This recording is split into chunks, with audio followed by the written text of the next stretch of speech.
Hello বন্ধুরা, আজকে তোমাদের সামনে আমি যে রান্নাটা নিয়ে এসেছি সেটা একটা খুব পরিচিত রান্না। সেটা হলো পটল চিংড়ি।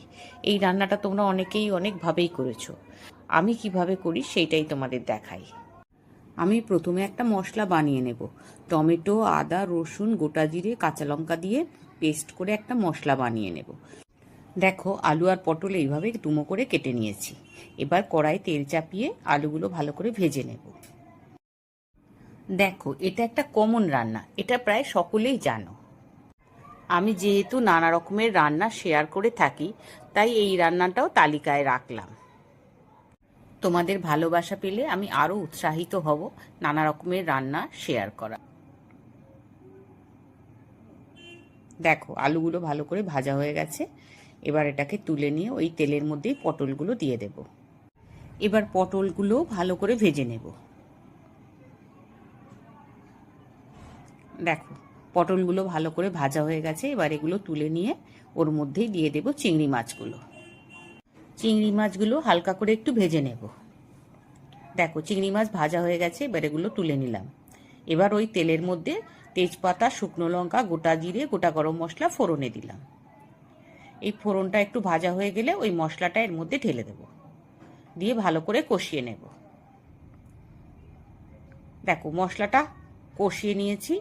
এবার এর মধ্যে হলুদ আর পরিমাণ মতো নুন দিয়ে দিলাম।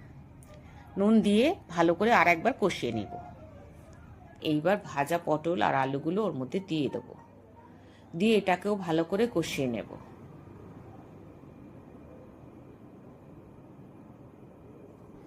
দেখো, ভালো করে কষানো হয়ে গেছে। এবার এর মধ্যে আমি জল দিয়ে দেব।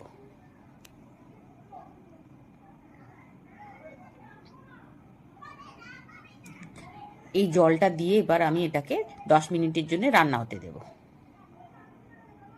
যতক্ষণ না আলু পটলটা একটু সেদ্ধ হয়ে যায়। আর এর মধ্যে দিয়ে দেব একটু চিনি, যাতে করে এর টেস্টটা খুব সুন্দর হয়।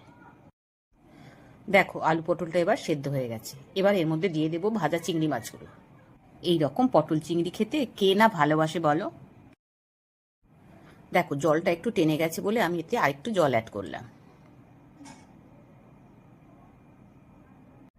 এবার এটাকে আরো 5 মিনিট রান্না হতে দেব। দেখো, 5 মিনিট হয়ে গেছে। এবার এতে গরম মশলা ছড়িয়ে নামিয়ে নেব। তাহলেই রেডি হয়ে গেল আমাদের পটল চিংড়ি। গরম গরম ভাত, রুটি, পরোটা, লুচি সবার সাথেই খুব সুন্দর লাগে। তো বন্ধুরা, কেমন লাগলো জানিও।